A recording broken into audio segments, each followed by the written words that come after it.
Hugo Gomez, bonjour. Bonjour. Comment peut-on vous définir? Vous êtes économiste, vous êtes financier, vous avez plusieurs casquettes. Aujourd'hui, vous êtes à la tête d'une société d'investissement et de conseil, Orango. Mais comment vous définir exactement, puisque pour mieux comprendre vos propos? Je pense que je suis un financier d'abord, hein, bien que mon background est en économie. Euh, mais depuis, je pense, une quinzaine d'années, j'opère beaucoup plus dans le domaine financier avec la structuration de pas mal de compagnies et d'initiatives dans le domaine financier. Oui. Voilà. Vous avez passé 18 ans à la Banque mondiale de 1998 à 2016. Vous avez une longue expérience des institutions financières de Bretton Woods. Euh, L'idée de la banque BRICS, est-ce que pour vous qui connaissez les arcanes de ces institutions financières internationales, est-ce que les BRICS sont vraiment un élément sérieux qu'on doit prendre au sérieux et surtout, elle va être une alternative? Très bien, oui, j'ai passé quelque chose comme 8 ans à Washington dans le cadre du groupe de la Banque mondiale. Pour parler des BRICS en particulier, il y avait un aspect volontariste, je dirais, des pays émergents de pouvoir constituer leur propre institution financière pour développer des projets et des initiatives à ce niveau-là, en dehors du parapluie de la Banque mondiale, les institutions de Bretton Woods. Je pense que c'est dans l'exécution que les choses montreront si la banque de BRICS va atteindre ses objectifs.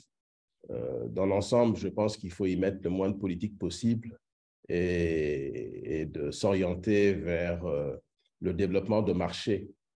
Je pense qu'il y a des vides importants dans le système financier mondial et ces vides doivent être comblés avec des initiatives où les États peuvent avoir un côté entrepreneur et de ne pas trop se baser sur des aspects d'ordre idéologique ou qui viennent, je dirais, des rigidités du consensus de Washington. Et je pense que c'est ce qu'ils voulaient faire. Je n'ai pas les éléments pour savoir dans quelle mesure ils ont réussi à s'organiser et d'exécuter une série de financements et de projets. Mais je pense que ça fait du bien dans le système de l'architecture mondiale financière qu'il y ait d'autres acteurs qui apportent des solutions complémentaires à celles développées au sein des institutions de Bretton Woods. Avant d'entrer dans le vif du sujet, et surtout vos cibles en termes d'approche du marché et surtout cette dimension d'investissement, est-ce que vous pourriez nous dire aujourd'hui, dans ce contexte mondial, comment vous voyez les tendances, et en rapport avec l'Afrique, évidemment, c'est que comment vous voyez les éléments qui permettent de se projeter dans le présent et dans les quelques mois à venir? Bien sûr, il y a les grandes tendances. Il y a celle de la démographie, il y a celle de l'arrivée en force de la digitalisation et bien sûr l'urbanisation. Ce sont les grosses tendances que je vois qui ont besoin d'être abordées avec tous les défis qu'il y a, mais aussi les opportunités pour le continent africain. Et ces tendances font que, comme je disais tout à l'heure, nous devons tous nous constituer, je dirais les Africains et ceux qui sont dans la finance et ceux qui ne l'ont pas, qui ne le sont pas, dans la création des marchés. Je pense que le rôle parfois exagéré qu'on donne au marché de pouvoir créer cette combinaison de l'offre et de la demande ne marche pas partout et certainement pas dans les pays comme les nôtres où tout est à construire. Donc, il s'agit d'avoir des modèles où les États, en collaboration avec le secteur privé, euh, devient un développeur de marché dans plusieurs secteurs. Mon expérience, il y a une quinzaine d'années, quand on m'a demandé de travailler avec une équipe pour le montage de Africa Finance Corporation au Nigeria, qui est maintenant une grande institution avec plus de 20 milliards de bilan et aussi avec un rating international qui est assez robuste, a montré que c'était possible dans un environnement où l'État n'était pas très organisé, avec beaucoup d'insuffisances, et notamment celle de la gouvernance qui existe au Nigeria. Il a été possible de créer une institution dans un partenariat avec des institutions privées et publiques, une institution qui a un rôle de développeur de projets d'infrastructures et dans d'autres secteurs. Maintenant, il y a plus d'une trentaine de pays membres de cette institution, mais c'est un exemple que je donne à plusieurs reprises, qu'il est possible, quand l'État a un état d'esprit d'entrepreneur et qu'il accepte de ne pas dominer, de trop dominer une approche de constituer une société financière, par exemple, comme celle d'AFC, de laisser le privé un peu gérer ça dans un esprit de bonne gouvernance. Vous pouvez sortir une institution qui peut jouer un rôle important de développeur. Et c'est ce qu'on voit avec Africa Finance Corporation en ce moment au Nigeria, pour lequel j'aimerais rappeler que le premier pays membre après le Nigeria était la Guinée-Bissau, mon pays. Donc, ça vous montre comment il était possible de créer une institution internationale, même avec un pays qui n'a pas un bilan excellent à l'époque en matière de gouvernance et de possibilités financières. Mais ce partenariat permet de créer cette organisation, encore une fois, où il y a plus de 35 membres maintenant aujourd'hui. Pourquoi le secteur privé, on a du mal à l'appréhender en Afrique? C'est-à-dire qu'il n'a pas de visage, les incarnations sont rares. Comment l'expliquez-vous et dans quel domaine on a envie d'avoir cette géographie du secteur privé et dans quel pays exactement où il est le plus déployé?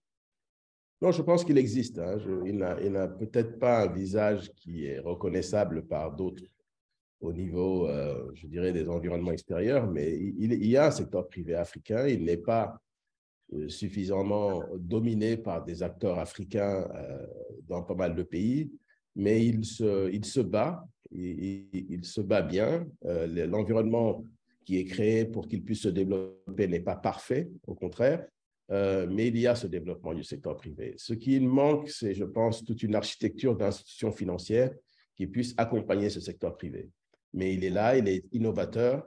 Il y a de plus en plus de startups qui sont créées par des jeunes qui n'ont pas forcément eu une expérience particulière dans des institutions multilatérales ou même dans des entreprises privées, mais qui ont une solution, qui ont une idée et qui ont besoin d'être accompagnés sur le point de vue financier. Donc, c'est maintenant de mettre toute cette architecture financière autour de cette innovation que nous avons dans nos différents pays, et il y aura un secteur privé africain qui pourra émerger.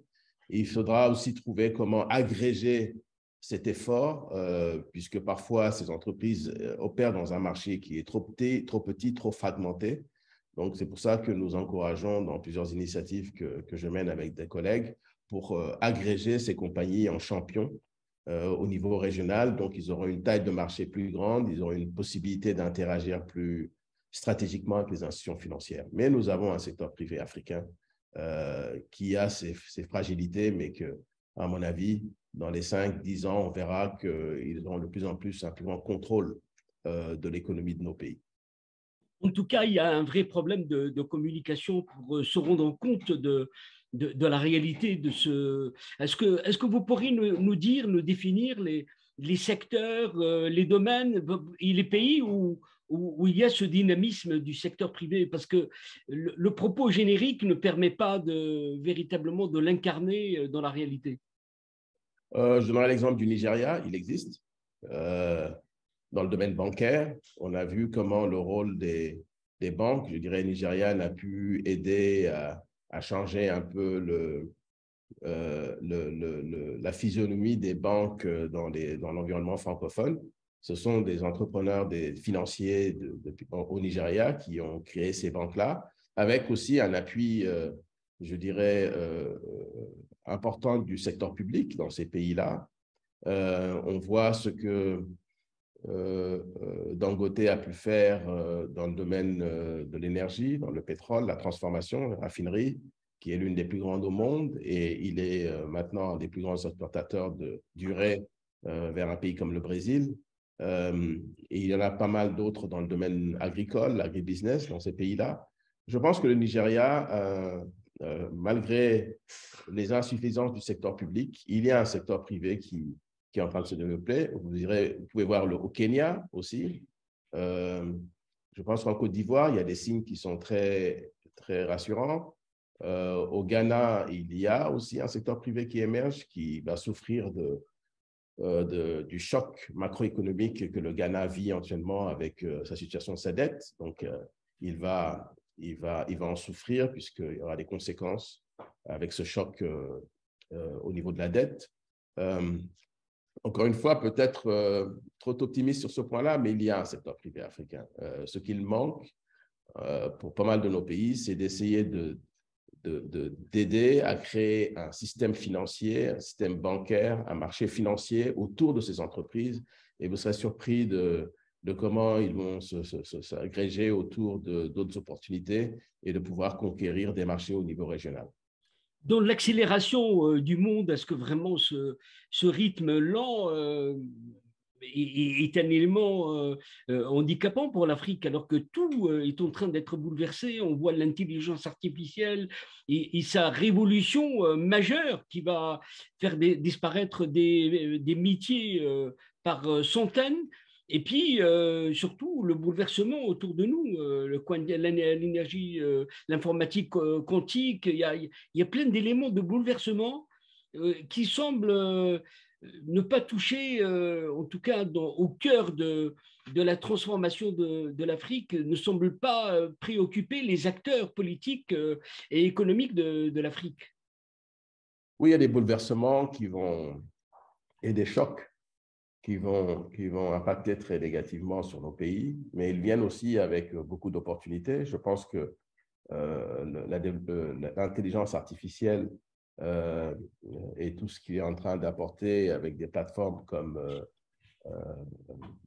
ChatGPT et d'autres que Microsoft est en train de développer, nous avons la population la plus jeune qui sera très perméable à ces technologies. Nous aurons la possibilité de créer des développeurs avec les talents.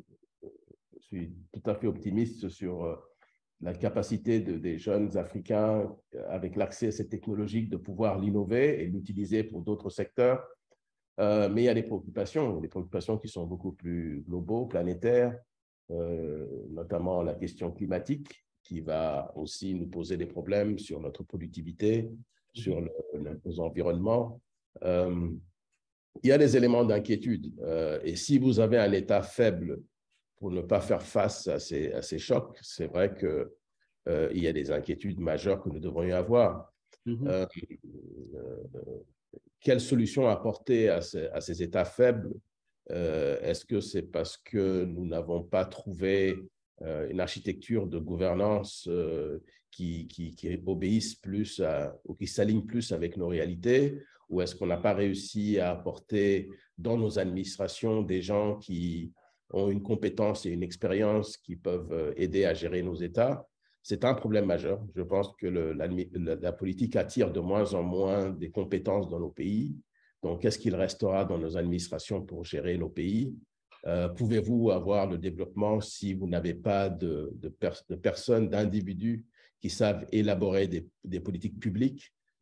Donc, ce sont tous ces aspects-là et qui, vous avez raison, dans ce monde accéléré, nous risquons de rouler à tombeau ouvert.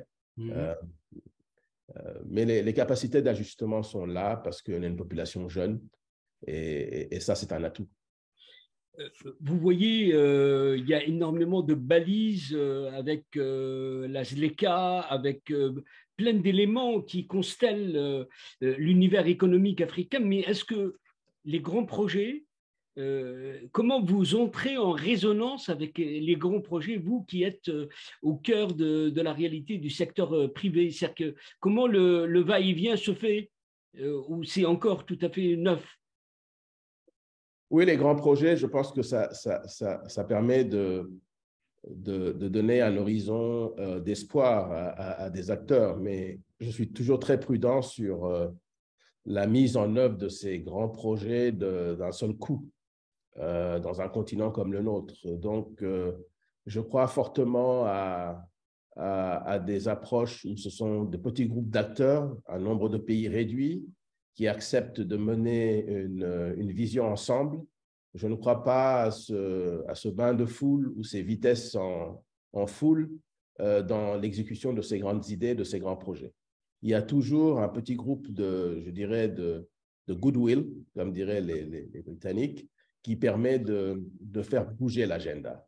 Ce serait naïf de penser que ces grandes initiatives telles que la ZLECA va bouger dans le même sens avec la même vitesse.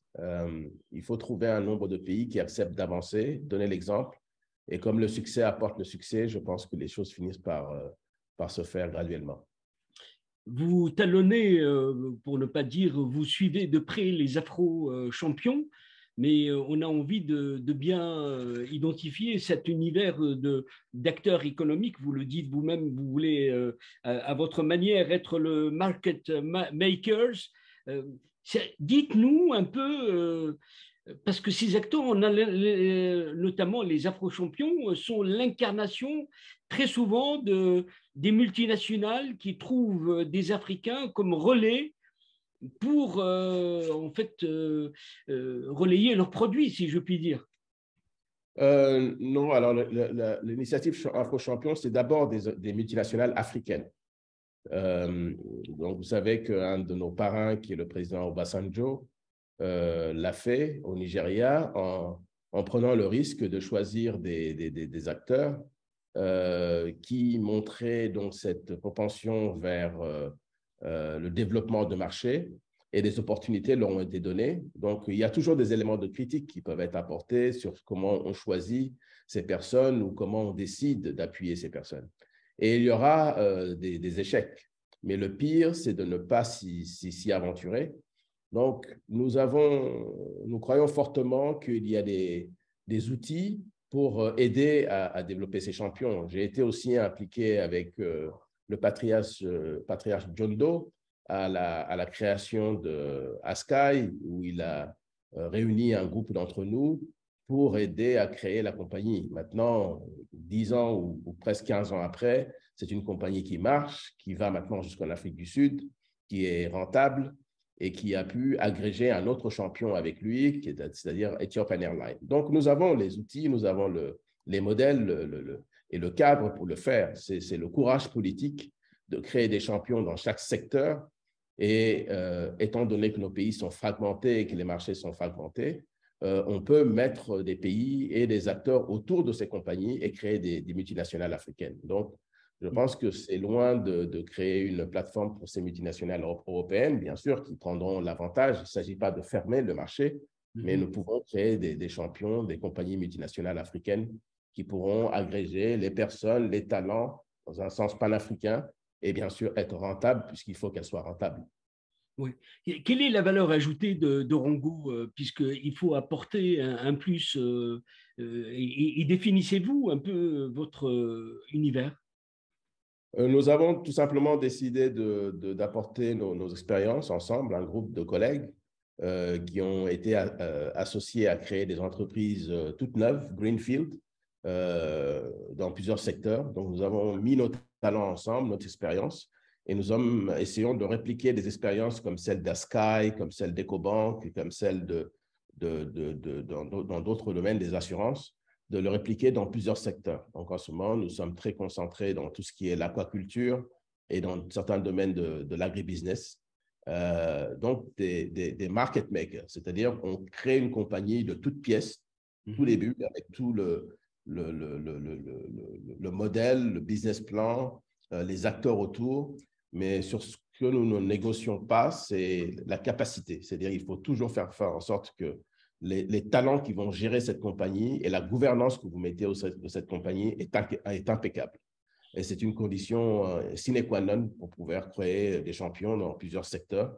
Donc, en ce moment, nous sommes assez concentrés, sur, comme je disais, dans le domaine de l'aquaculture et du secteur financier. Et L'industrie pharmaceutique aussi. en pharmaceutique, nous avons eu moins de succès dans ce domaine-là parce qu'il y a un peu toute cette course vers la fabrication de médicaments dans plusieurs pays d'une façon un peu accélérée.